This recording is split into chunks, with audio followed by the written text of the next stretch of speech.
नमस्कार दर्शकों, आज दिनांक 24 जुलाई 2025 है। दर्शकों, अगर मैं ये कहूँ कि अंडमान में रेवेन्यू डिपार्टमेंट ही एक ऐसा डिपार्टमेंट है जहाँ हर काम फेयर और नियम के साथ चलता है, रूल्स टेम्पर्ड नहीं होते हैं और भ्रष्टाचार तो दूर दूर तक नहीं है। मैं समझ सकता हूँ कि लगभग नियर अबाउट 99% लोग मेरी बातों का एक्सेप्ट नहीं करेंगे और सीधा कहेंगे कि पंकज आप गलत बोल रहे हो। क्योंकि दर्शकों, अधिकांश लोग जानते हैं कि भ्रष्टाचार अब सिस्टम का हिस्सा बन चुका है, जिसे बदलना आसान नहीं है। करप्शन एजेंट्स की अपनी ही एक लॉबी क्रिएट हो चुकी है और वो इतने पावरफुल हो चुके हैं कि अगर ऑफिसर उनके हिसाब से काम ना करे तो वो उनका ट्रांसफ़र भी करवाने का पावर रखते हैं। लगता है कि डिपार्टमेंट में कमीशन लेना फंडामेंटल राइट्स बन चुका है। बट दर्शकों, I am not going to hang on this topic, क्योंकि मेरा मानना है कि हर चीज़ पब्लिक और मीडिया पर छोड़ा नहीं जा सकता है। करप्शन को रोकने के लिए एंटी करप्शन जैसे कई ऑथराइज डिपार्टमेंट है और मुझे याद है कि एक रियल इस्टेट एजेंट ने एक बार मुझसे कहा था कि टेबल पर पैसा फेंको, ऑफिसर आपके घर में आकर आपका काम करके जाएंगे। मतलब एजेंट्स के बीच में उन ऑफिसर्स की क्या इज्जत है वो उसके स्टेटमेंट से ही समझ सकते हैं। जो भी हो दर्शकों, वो उनका मामला है, इज्जत कमाना है या पैसा। लेकिन दर्शकों, यहाँ मुद्दा ऑफिस में होने वाली आम लोगों की छोटी मोटी कामों को लेकर है, जैसे affidavit and indemnity of bound में ऑफिसर के अटेस्टिंग सिग्नेचर। लोगों को उसके लिए भी घूमना पड़ता है या फिर कोई अन्य छोटी मोटी काम। ये मुद्दा यहाँ पर इसलिए आया क्योंकि मिडिल अंडमान में इलेक्ट्रिक कनेक्शन के मीटर में इलेक्ट्रिसिटी डिपार्टमेंट से सभी को एनओसी का रिक्वायरमेंट पूछा जाता है या फिर डीड ऑफ इंडिमिनिटी, और उन्हें बाकायदा कहा जाता है कि किसी वकील से नोटरी करवाओ या फिर एग्जीक्यूटिव मजिस्ट्रेट से अटेस्टेड। यह फॉर्मेट इलेक्ट्रिसिटी डिपार्टमेंट का हेड ऑफिस से भेजा गया है। तो दर्शकों, आप सभी जानते ही हैं कि मिडिल अंडमान में लोग अक्सर पहला प्रेफरेंस एग्जीक्यूटिव मजिस्ट्रेट को देते हैं क्योंकि वो आसान और फ्री पड़ता है। लेकिन जब आज मैं वही इलेक्ट्रिसिटी डिपार्टमेंट का डीड ऑफ इंडिमिनिटी लेकर तहसीलदार रंगत से अटेस्टेड करवाने गया तो उन्होंने कहा कि मुझे पहले कंफर्म करना होगा कि उनका ऑथराइजेशन है या नहीं। मैंने कहा ठीक है, आप कंफर्म कर लीजिए, कब तक हो जाएगा? तो उन्होंने कहा कि कल तक। मैंने कहा सर उतना टाइम में तो मैं वकील से करवा लूँगा। उन्होंने कहा ठीक है, आप वकील से करवा लीजिए। फिर मैं ऑफिस रूम से बाहर आ गया।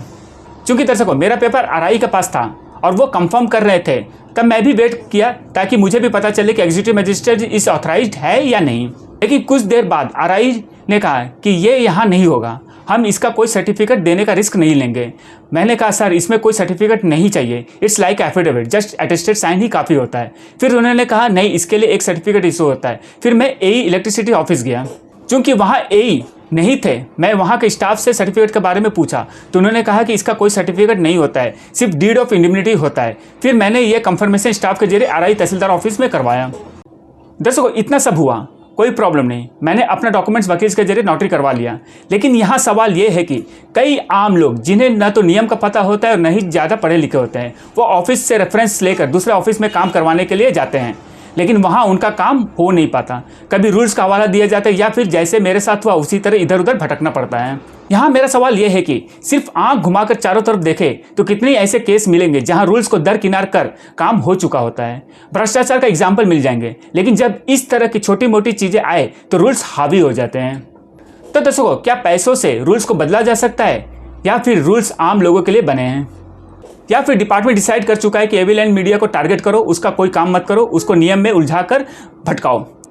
क्योंकि मुझे संदेह तो हो रहा है, क्योंकि सेम डिपार्टमेंट में दो अलग अलग काम के लिए गया और दोनों काम नियम का हवाला देकर रोक दिया गया और वो काम नहीं हुआ। आप सोच रहे होंगे कि पंकज शायद आपके काम नियम के अनुसार नहीं थे। तो दोस्तों, एग्जाम्पल ये है, ये इलेक्ट्रिसिटी डिपार्टमेंट में सबमिट हुआ सेम डीड ऑफ इंडिमिनिटी है जिसे एग्जीक्यूटिव मजिस्ट्रेट रंगत द्वारा अटेस्टेड साइन किया गया है और ये डॉक्यूमेंट सबमिटेड है।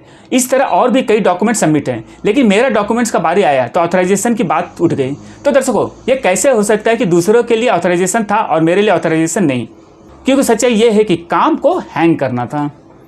वैसे दर्शकों, मेरे पास ऑप्शन लॉयर का था, मैंने करवा लिया, लेकिन अब देखना है कि मेरे इस काम को डिपार्टमेंट किस नियम में उलझाकर फंसाता है। और रही बात डीड ऑफ इंडिमिनिटी का ऑथराइज्ड अटेस्टिंग साइन का, तो दोनों डिपार्टमेंट खुद तय करेगी तहसीलदार ऑथराइज्ड है या नहीं, क्योंकि एग्जाम्पल वीडियो में दे दिया गया है और एग्जीक्यूटिव मजिस्ट्रेट ने उस पर अपना अटेस्टिंग साइन किया हुआ है। दर्शकों, मुझे नहीं पता कि डिपार्टमेंट द्वारा मुझे और मेरे मीडिया को टारगेट करके उलझा रहा है या फिर ये सिर्फ एक कोइंसिडेंट है। लेकिन जो भी हो, मेरा सिर्फ एक ही मैसेज है, एडमिनिस्ट्रेशन एंड डिपार्टमेंट एक सिस्टम है और मैं जानता हूँ कि सिस्टम से लड़ना आसान नहीं होता, लेकिन मैं ये भी जानता हूँ कि अगर क्लैशेस हुए तो डैमेज दोनों तरफ होंगे। मीडिया भी लोकतंत्र का एक हिस्सा है, उसे डोमिनेट करके नहीं रखा जा सकता। धन्यवाद दर्शकों, पंकज सिंह, एविल मीडिया से। रंगत में online form filling, computer job works, e PAN का generate, job recruitment forms, agreement, affidavit, IGNOU admission, passport apply, learning and driving licence apply, vehicle fitness, road tax, insurance, open school admission regional price में करवाना चाहते हैं तो आइए एविलेंट computer centre रंगत में।